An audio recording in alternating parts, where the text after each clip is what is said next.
Hello everyone, welcome to the Ozark Outpost in Dixon, Missouri. This is going to be Japan and the Commonwealth, January 44. Okay, Japan started off by hitting it hard on the tech rolls. They moved jet fighters to stage 2. They got stage 1 of radar, and they completed improved factories. So now the Japanese, they have completed long-range aircraft, wartime economy, improved factories, and improved construction. Okay, they put a spy ring into Novosibirsk, so they're once again spying on Stalin and Beria. They weren't able to do any counter-espionage roles. Okay, for their build, the Japanese started a battle cruiser. There it is, over there at stage 2 on the production chart. And they built 2 destroyers, 2 Marines, 2 mountain infantry, and 5 militia. All right, into the combat phase, their spy ring tried in action and missed, and the double agents, the Kempite controls, all missed their roles. Now on to action.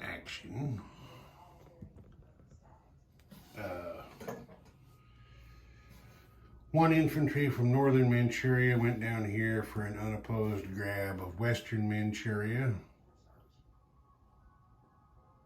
That was easy enough. Then the troops that were in Suyan and the couple of light tanks and the commander from Hopei ganged up on, or tried to gang up. No, they did. Ganged up on Shensi and they grabbed it. The attack cost them the 2 light tanks. But they did grab the territory, which kind of turns the corner on this western flank here. So now if they want, they can attack out into western China and try to break this. You can't see it there. Back up a little bit. They can try to attack out into western China here and break this link with the Soviets if the Germans don't do it for them first. That would, not that they've been getting any, but it would cut off potential lend-lease from the Soviets to the Chi-Coms, and it would also take away a 2 IPP per turn income bonus that the Chi-Coms are getting for having a shared border with Soviet home country. Anyway, that was their thinking for grabbing Shensi, was to knock the shoulder off of that flank and make it a little easier to proceed from there. Down here in Indochina, the Japanese decided to take the infantry on Hainan there, have that destroyer ferry him across there to Haiphong Harbor, and the Japanese grabbed Ainam Tonkin in an unopposed attack.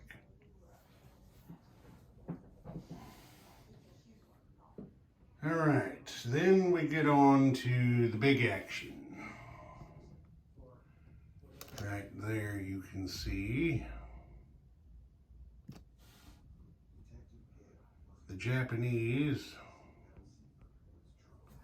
went down here with their fleet and they attacked the combined FEC Anzac fleet down here, and as you can see, they took them out. Then land forces consisting of 2 SNLFs and 4 infantry landed on Borneo and retook it. The Japanese player had intended to attack both Borneo and Sarawak, but the commander got distracted and sent everybody in on the Borneo attack, so Sarawak will have to wait for the future. Anyway, the naval battle, let's see, the naval battle cost the Japanese 3 destroyers, and can you see the damage markers through the crowd? I think you can. A damage on each of their battleships. Yeah, there's a battleship with a chip under it and then a damage marker under that. And then the amphibious invasion cost them 1 SNLF. The Anzac defender got a hit on the first round. Okay, then just to the northeast, a small Japanese task force came down here from the Sea of Japan and attacked the United States Asiatic Fleet in the Philippine Sea and sank them. Then their invasion force, which was 2 SNLF, 2 Marines, and 2 infantry, captured the Philippines without loss. So this took a ship away from the Americans, a couple of IPPs. It closes the Manila line, so the Japanese can't convoy raid that anymore for the time being. Where the Japanese can convoy raid, though, is down here off the north coast of Australia. They had 2 submarines over here off to the left of the camera that they decided to move down south. One reason was to convoy raid, and the other is to put themselves in a very definite positions to try to interdict any lend-lease that might be coming down from the United States. So this submarine here, during combat, convoy raided the East Asia line for the maximum 3 damage. And then in the non-combat phase, he went off of convoy duty. And then over here, so that was 3 taken off out of Anzac's bank. Over here, a Japanese submarine that had been on the Manila line came over here to the Indian Ocean to raid this line, and they hit it for the maximum 3 damage. Which, there, now you can see that. The maximum 3 damage. So they took that out of FEC's bank. And this submarine also, during non-combat, had his convoy marker removed.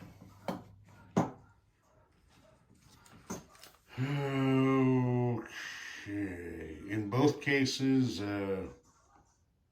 the Indian Ocean line and the East Asia line, the convoy defense is missed, since the Commonwealth does have advanced ASW. The Japanese were big spenders this turn.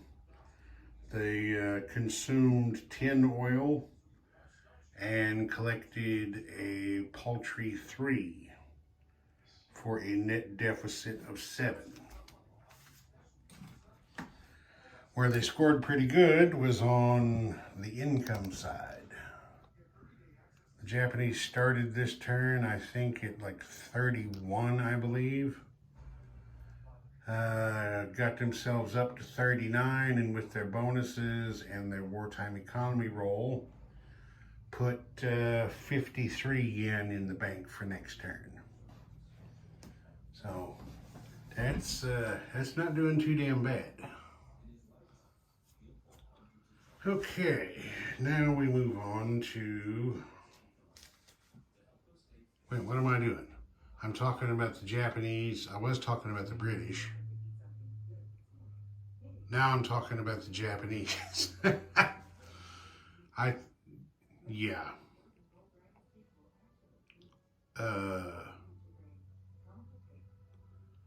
I think I just messed this video completely up.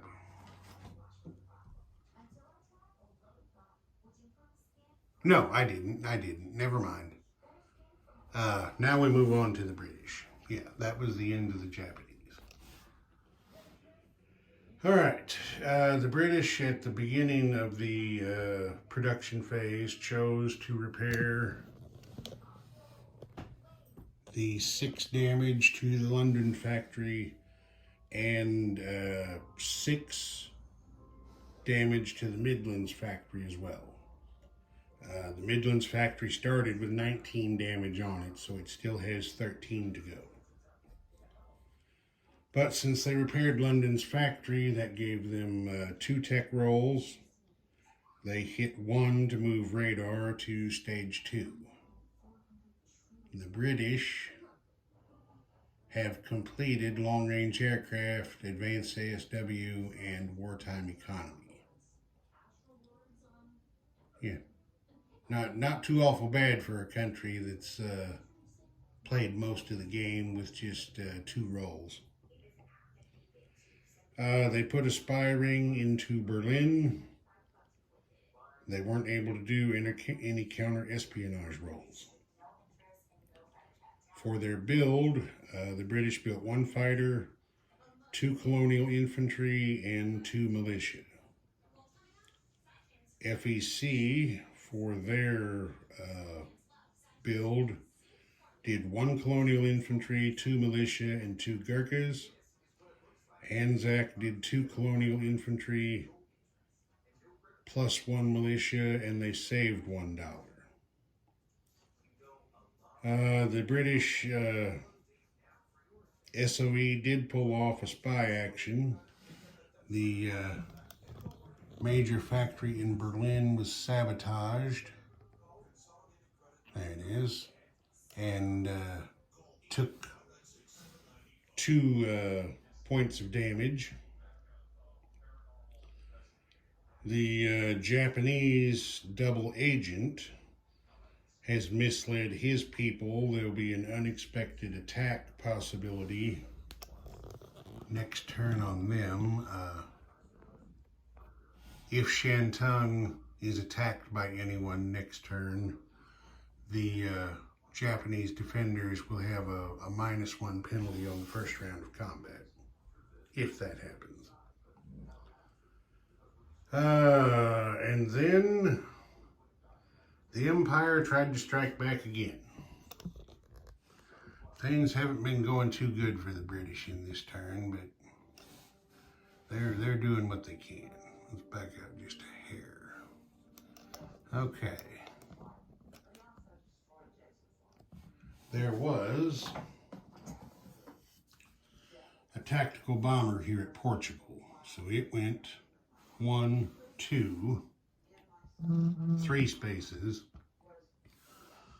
over here to attack the Italian ships off of Alexandria. There were 2 destroyers and 2 transports there.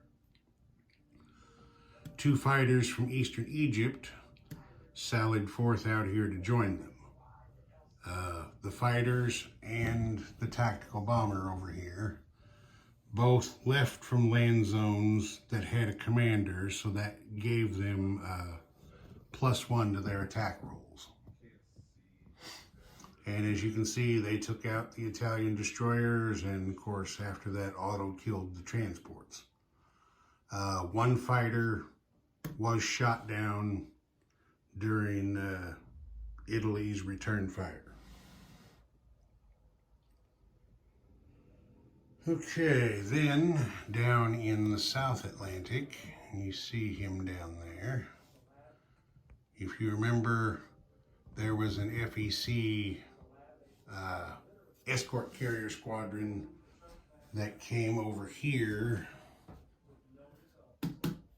to take care of a German U-boat, or try to anyway. Anyway, this turn, they came down here to where there was a German U-boat that had been convoy raiding, sank it. The German got a hit in return, and the Commodore in command decided to take the hit on the escort carrier, and the fighter that had been aboard came over and landed at South Africa. So, scratch one U-boat. Then, over here in the mid-Atlantic, this escort carrier and destroyer had been over here off the Canary Islands. Well, they bopped 2 spaces over here to try and take out this U-boat, but the fighter and destroyer both missed, and the U-boat captain wisely decided to submerge and try again next time. Then we had one action on land.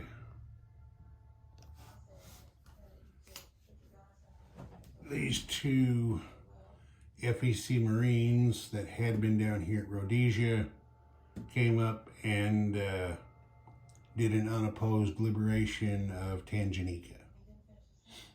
Not really necessary because the Italians don't have anything down there, but you know, it just looks better not to have that Italian roundel down there showing control. So that was that. Non-combat moves, the British did not have any. Down here,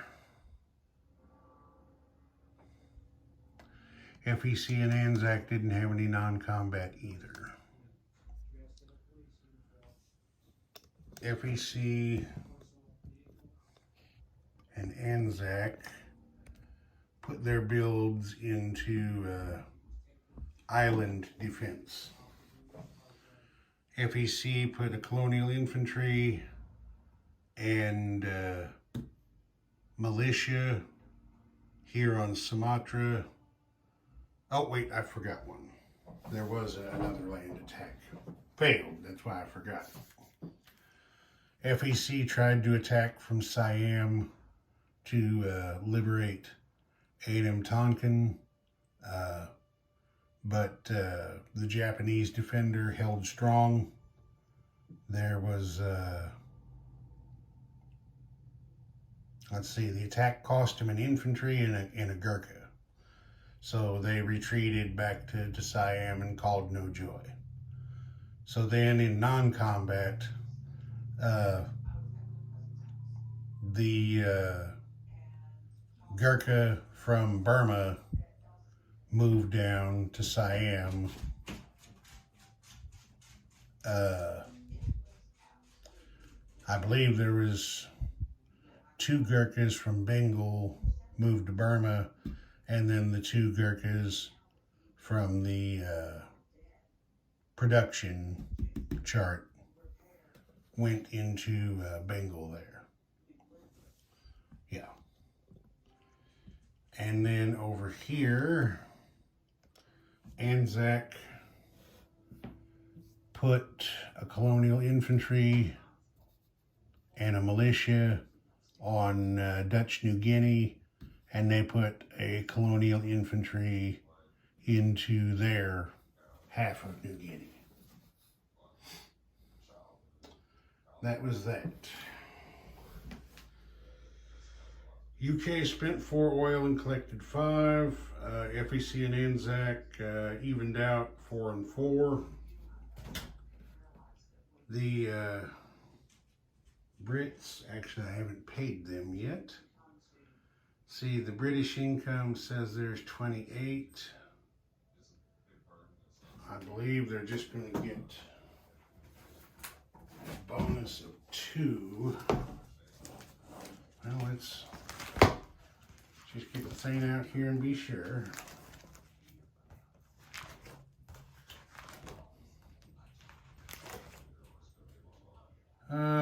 No, that's not correct.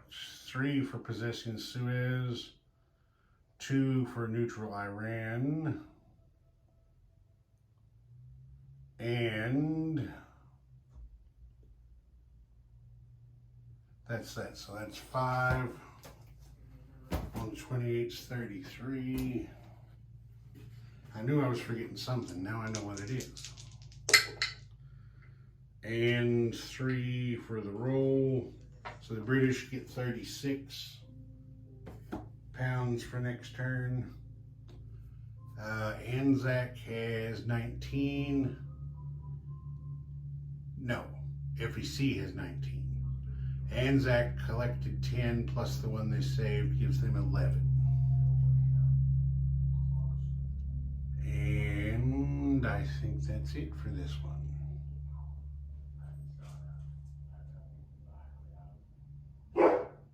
Is that it? Yes, that's it. Ozark Outpost. Over and out.